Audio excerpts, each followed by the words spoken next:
Okay student, तो last lecture में हमारा फंजाई का इंट्रोडक्शन चल रहा था। जनरल कैरेक्टरिस्टिक ऑफ फंजाई अपन डिस्कस कर रहे थे।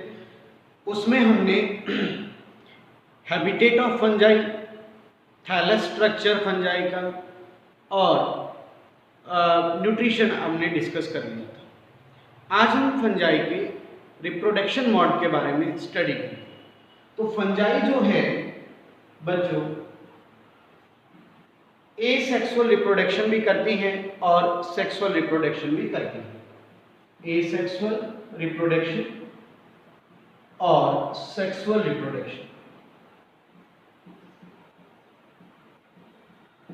दोनों रिप्रोडक्शन फंजाई करती हैं। लेकिन ये बात आपको क्लियर होना चाहिए बच्चों, 10th क्लास में भी आपने डिस्कस किया था कि जो लोअर ऑर्गेनिज्म होते हैं उनका जो मेजर रिप्रोडक्टिव मेथड होता है वो एसेक्सुअल रिप्रोडक्शन होता है।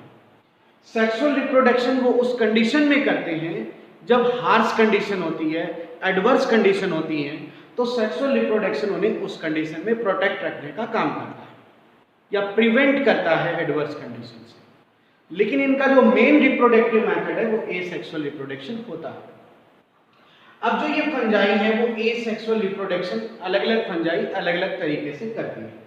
Number 1, by fragmentation.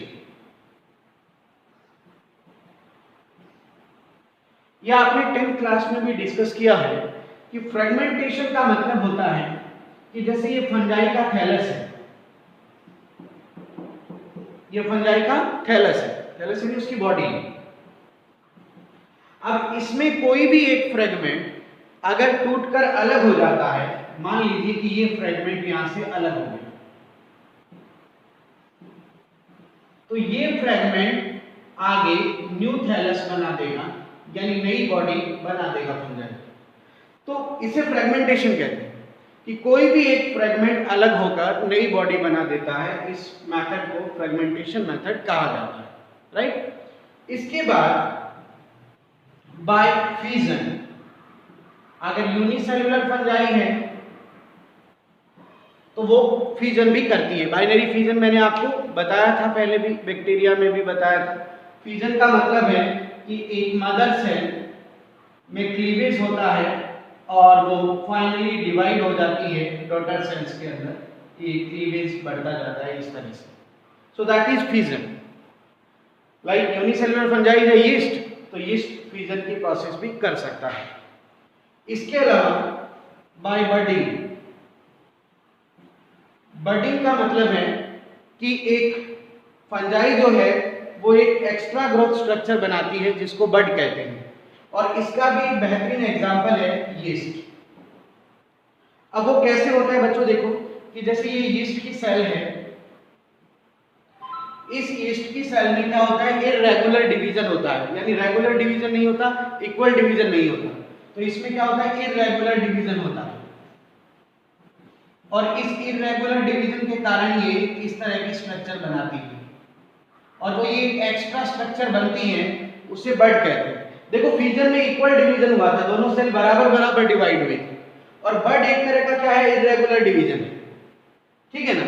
अब ये बड जब मैच्योर हो जाएगी तो ये पेरेंट थैलस से अलग हो जाती है, ये बड अलग हो जाती है, और अलग होकर ये नया थैलस बना देती है। समझ आएगा मतलब से, सेल इरेगुलर डिवीजन करके बड बनाएगी और बड अलग होकर नया थैलस बना देगी। ये बात आपको समझ आ गई होगी, है ना। तो ये आपका जो है बडिंग हो गया है, ठीक है। अच्छे से देख लो, आपको समझ आ गया होगा ना। ये इरेगुलर डिवीजन है या अनइक्वल डिवीजन के कारण ऐसा हुआ। अगर इक्वल डिवीजन होता तो दोनों सेल बराबर डिवाइड हो जाते, लेकिन ऐसा हुआ नहीं है, ठीक है ना। तो by fragmentation, by fusion, by budding, so these are the some asexual reproductive method in fungi. इसके अलावा फंजाई के अंदर एक और मेथड है बाय स्पोर। तो हालांकि फंजाई सेक्सुअल स्पोर भी बनाती है और एसेक्सुअल स्पोर भी बनाती है। तो यहां पर ये जो स्पोर है वो एसेक्सुअल स्पोर की बात करेंगे हम। स्पोर क्या होता है, एक जर्मिनेटिंग सेल होती है बेटा। स्पोर क्या होता है, एक जर्मिनेटिंग सेल होती है, यानी एक ऐसी सेल होती है बेटा जिसमें जो जर्मिनेशन करके नई बॉडी बना सकती है, राइट। तो स्पोर कई तरह के फंजाई में बनते हैं, एसेक्सुअल स्पोर। तो आइए अपन स्पोर के बारे में बात करते हैं। जब आप कोई भी कंटेंट पढ़ेंगे तो आपको सुनने को मिलेगा कोनिडियोस्पोर। ये नेम है, बाकी ऐसी कोई बात नहीं। स्पोर तो एक जर्मिनेटिंग सेल ही है। कोनिडियोस्पोर ये क्या होते हैं, जैसे कि ये फंजाई है, ये फंजाई का थैलस है।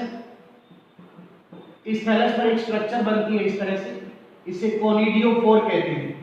Conidiophore, conidiophore. और इस पर जो है इस तरह से स्पोर लगते हैं, इन्हें कहते हैं कोनिडियोस्पोर, छोटे छोटे। और ये कोनिडियोस्पोर रिलीज होकर आकर नई बॉडी बना देते हैं, दैट इज कोनिडियोस्पोर, या कोनिडिया भी बोलते हैं इनको, राइट। इसके अलावा इसमें आता है एप्लैनोस्पोर। एप्लैनोस्पोर वो है जो नॉन मोटाइल स्पोर है। प्लैनोस्पोर या जूस्पोर बोलते हैं इनको, ये मोटाइल होते हैं बच्चों।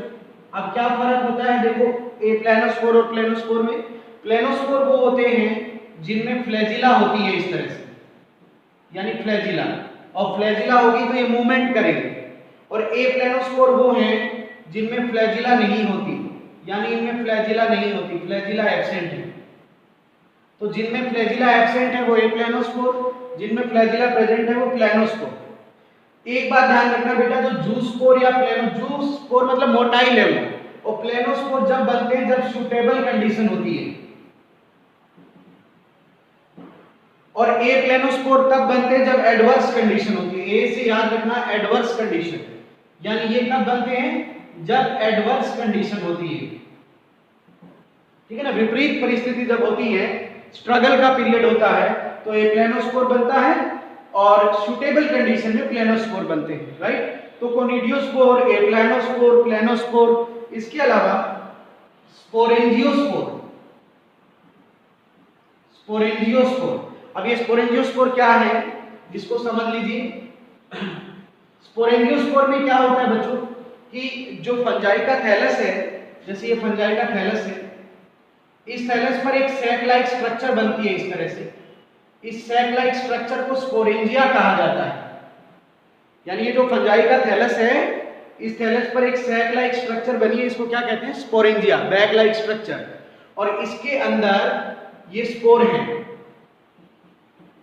और ये जो स्पोर है इनको कहा जाता है स्पोरेंजियोस्पोर। ये जो स्पोर है, अब होता क्या है कि ये स्पोरेंजिया ब्रेक होती है, और स्पोरेंजिया जब ब्रेक होगी तो ये स्पोर रिलीज हो जाएंगे यहाँ पर, और ये स्पोर रिलीज होकर न्यू थैलस बना देंगे।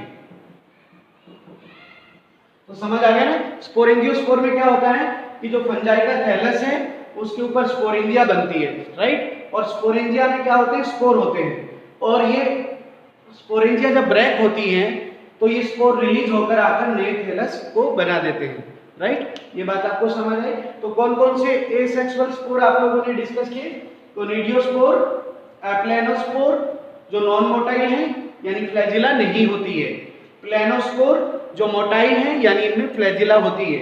यानी एप्लैनोस्पोर और प्लैनोस्पोर में क्या फर्क है, ये एप्लैनोस्पोर है और ये प्लैनोस्पोर है, ठीक है ना। यानी एक में फ्लैजिला होती है और एक में नहीं होती।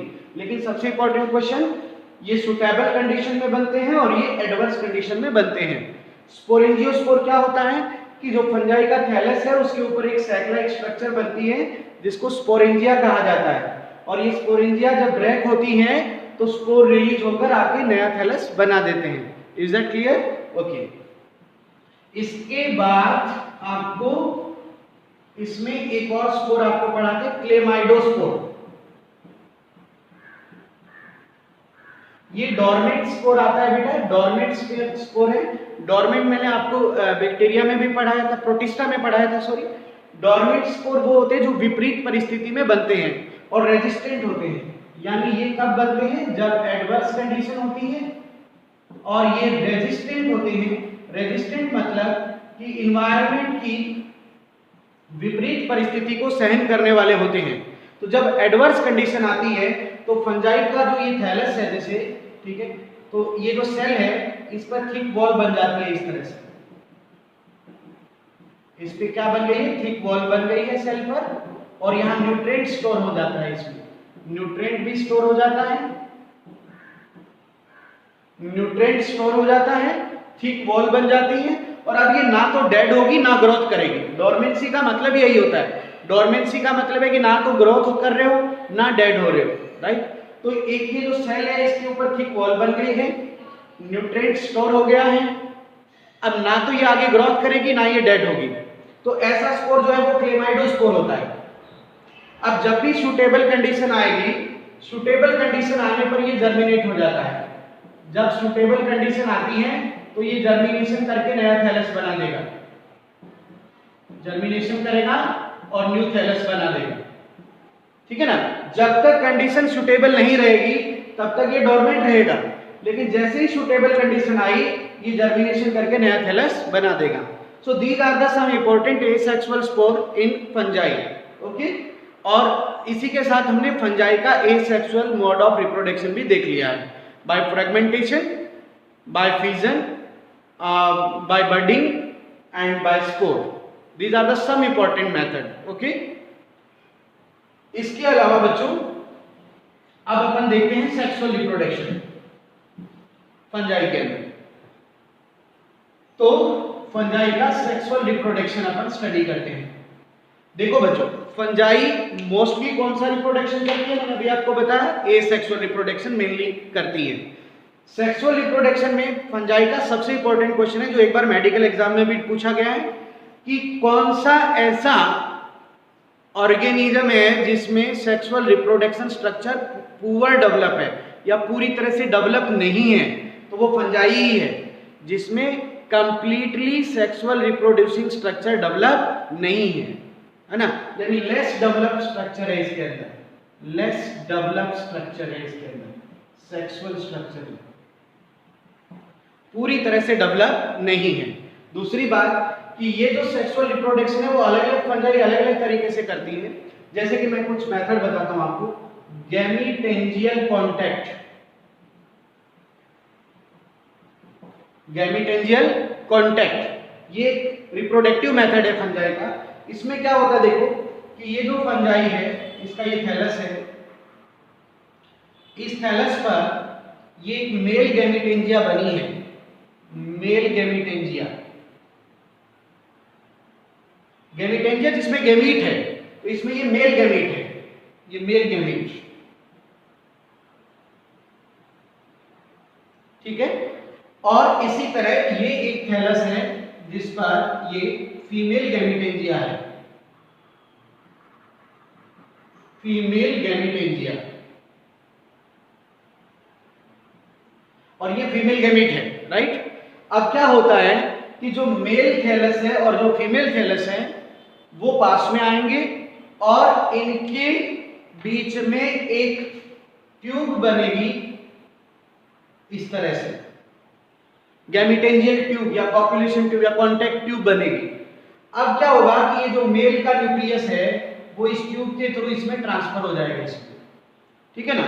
ये जो मेल गैमेट का न्यूक्लियस है वो यहाँ पे ट्रांसफर हो जाएगा, इसमें फीमेल गैमीटेंजिया में, करेक्ट। तो ये गैमीटेंजियल कॉन्टैक्ट है जिसमें दो गैमीटेंजिया के बीच में ट्यूब बनती है, क्या बनती है, ट्यूब, फ्यूजन ट्यूब बनती है, और ट्यूब के थ्रू ये जो गैमीट है वो फीमेल गैमीटेंजिया में ट्रांसफर होता है। बात समझ आ गई एकदम अच्छे से। सो यही एक चीज आपको इसमें ध्यान रखनी है कि गैमीटेंजियल कॉन्टैक्ट में क्या होता है। Is that clear? इस तरह ये पहला देखो अच्छे से समझ आ गया ना कि दोनों गैमीटेंजिया के बीच में ट्यूब बनेगी, ठीक है। अब दूसरा देखते हैं अपन। दूसरा इसके अंदर आता है गैमीटेंजियल कॉपुलेशन, गैमीटेंजियल कॉपुलेशन।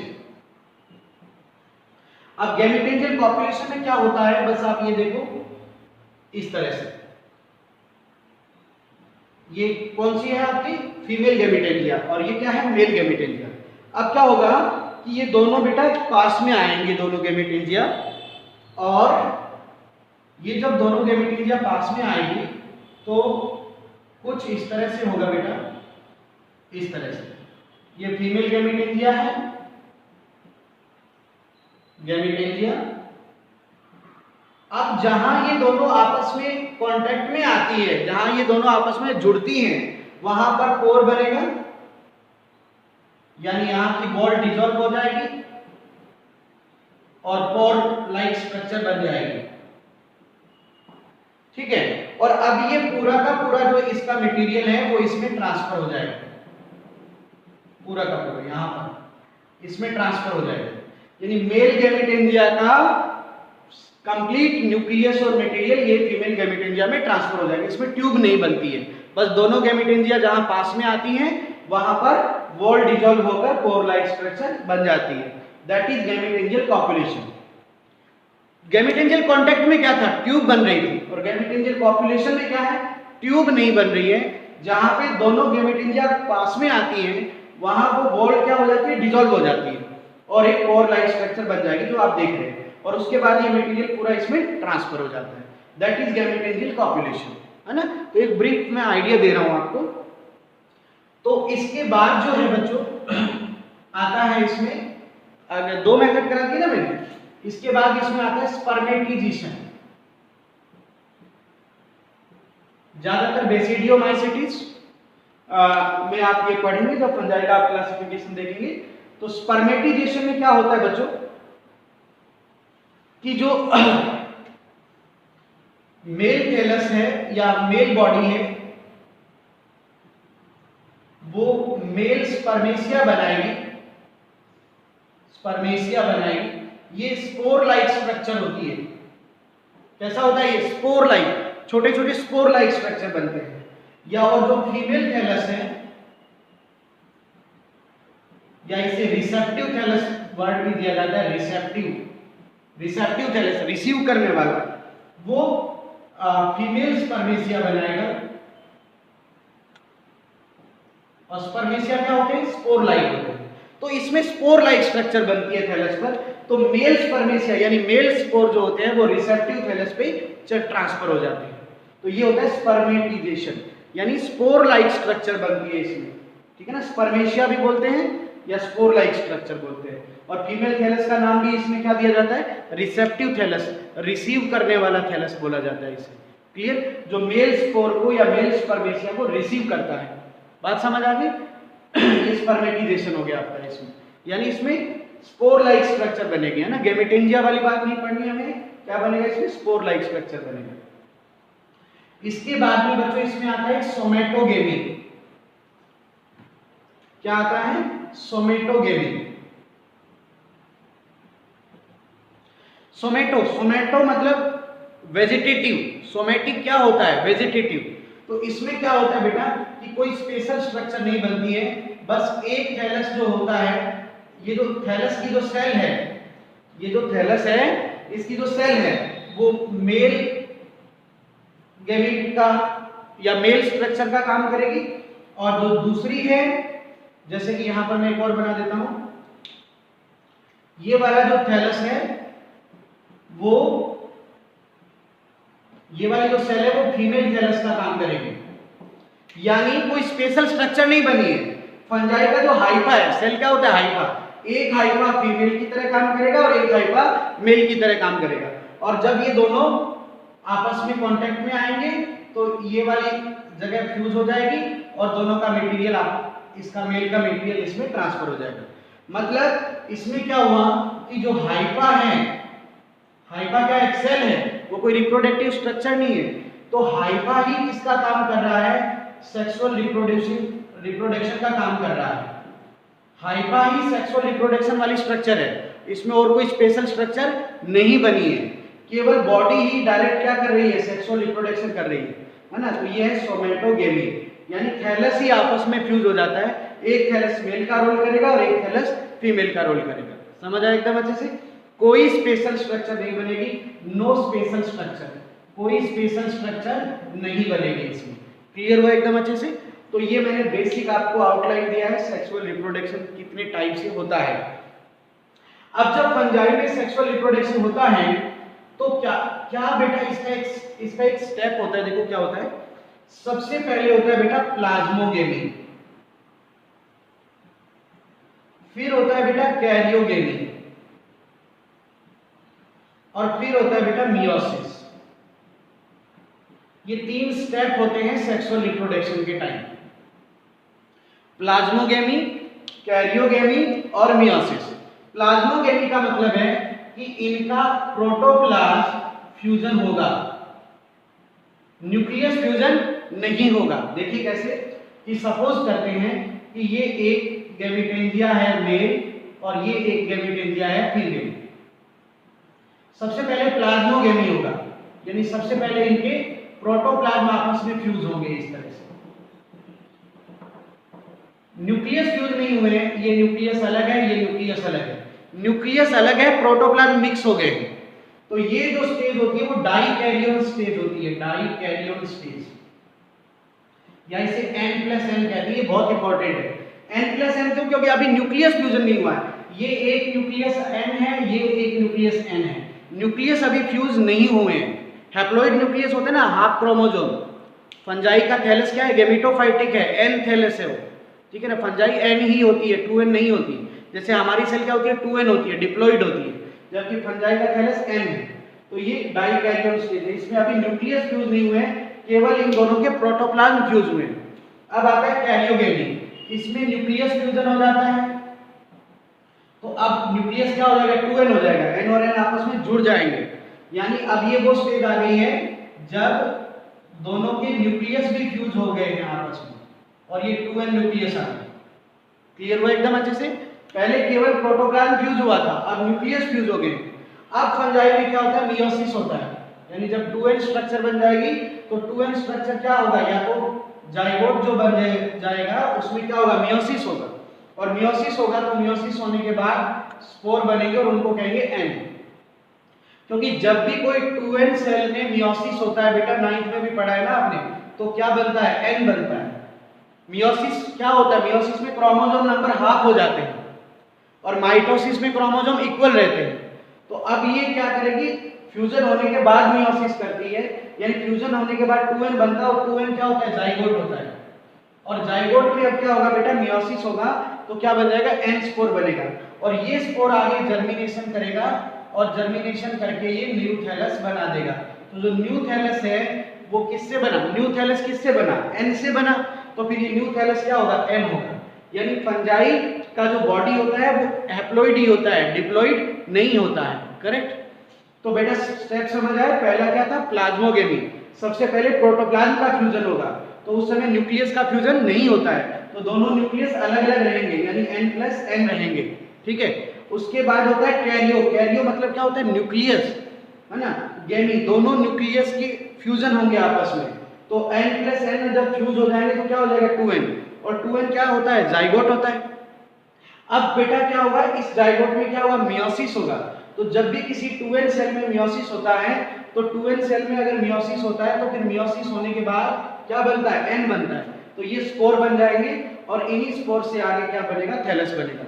अब अलग अलग फंजाई में इस स्पोर का नाम भी अलग अलग होगा बेटा।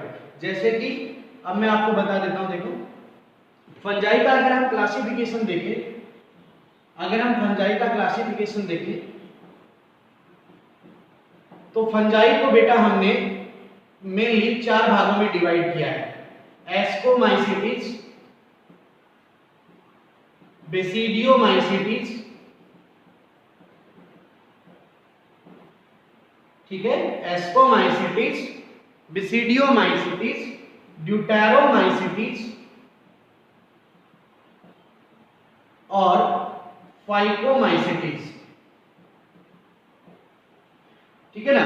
फाइकोमाइसीटीज के भी आगे 2 टाइप हैं, एक oomaइसीटीज और एक zygomycetes. Once again please, ascomycetes, basidiomycetes, deuteromycetes and phycomycetes. And once again phycomycetes divide in 2 category, oomacytes and zygomycetes. Now जो स्पोर है वो एस्कोमाइसीटीज में एस्कोस्पोर होगा। इसका नाम क्या होगा? एस्कोस्पोर।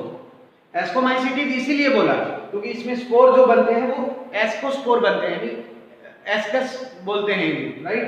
और बेसिडियोमाइसीटीज में बेसिडियोस्पोर। तो इसे बेसिडियोमाइसीटीज इसीलिए बोला गया क्योंकि इसमें जो ये स्पोर बनेंगे वो बेसिडियोस्पोर बोलते हैं, क्लब फंजाई बोलते हैं इसको ना, ठीक है ना, बेसिडियोस्पोर। अब ड्यूटेरोमाइसीटीज जो होती है वो इम्परफेक्ट आई होती है बच्चों, ये बहुत इंपॉर्टेंट क्वेश्चन है, ध्यान रखिएगा, वेरी इंपॉर्टेंट।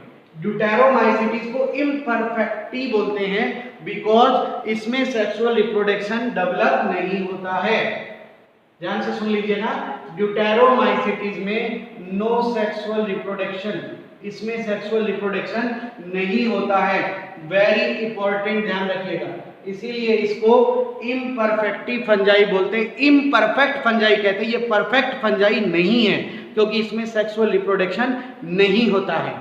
तो कौन सी फंजाई है? ड्यूटेरोमाइसीटीज, इज दैट क्लियर? इसके बाद बात करते हैं फाइकोमाइसीटीज की। तो इसमें जो ooमाइसीटीज है उसमें ooस्पोर बनेंगे, है ना, और जो जाइगोमाइसीटीज है उसमें जाइगोस्पोर बनेगा। तो ये स्पोर के बेस पर इन्हें बोला गया है। ooमाइसीटीज में क्या बनेगा?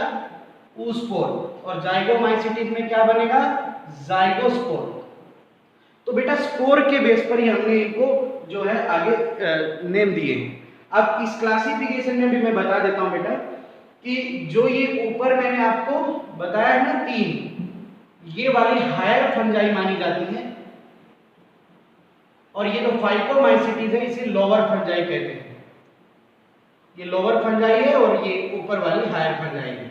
जब आप इनका थैलेस पढ़ोगे तो आपको ये डिफरेंस भी क्लियर होगा, राइट। सो बच्चों अब बाकी फंजाई के